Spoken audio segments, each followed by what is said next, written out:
खुशी की तमन्ना अब हमारे दिल में है, देखना है जोर कितना बाजुए कातिल में है।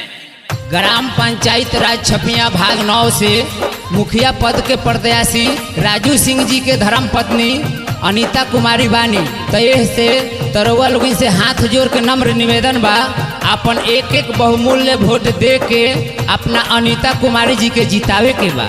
अब भैया राजू सिंह जी के हाथ के मजबूत करे के बा। राजू भैया जिंदाबाद जिंदाबाद जिंदाबाद, अनीता कुमारी जिंदाबाद जिंदाबाद जिंदाबाद। हमारा मुखिया कैसा हो, राजू भैया कैसा हो, हमारा मुखिया कैसी हो, अनीता कुमारी कैसी हो।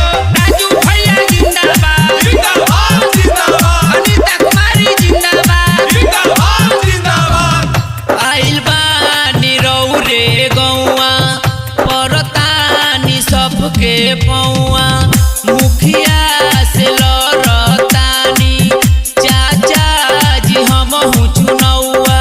नाम हटे राजू भैया कबो नहीं तू भूलई ह। ए चाचा ए चाची, राजू सिंह के धर्म पत्नी अनीता कुमारी के मुखिया से भारी मतों से विजयी बनावे के बा। केहू के झांसा में ना ए चाचा आई हो।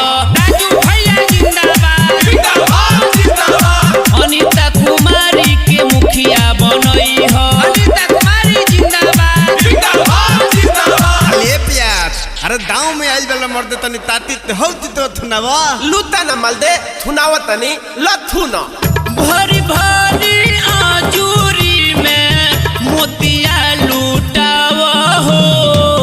भरी भरी आजूरी में मोतिया लूटाव हो। अपना राजू भैया के विजयी बनाव हो। अपना अनीता कुमारी के न भूले के बा न भुलावे के बा।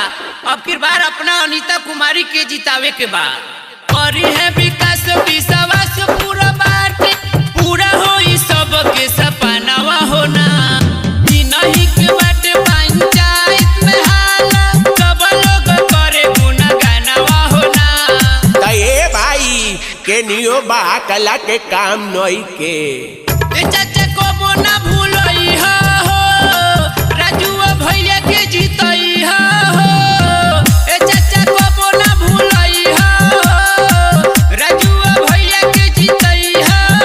ऐसे कहतनी तू बहकावा में ना आई हो। इनके जीतई हो मुखिया बनई हो। इनके जीतई हो मुखिया बनई हो। इनके जीतई हो मुखिया बनई हो। तो ए चाचा ए चाची, अपना राजू सिंह के धर्म पत्नी अनीता कुमारी के भारी मतों से विजयी बनावे के आई, नहीं कि अपन मुखिया बनावे के बा। सत्यम रिकॉर्डिंग स्टूडियो खोड़ी पाकर।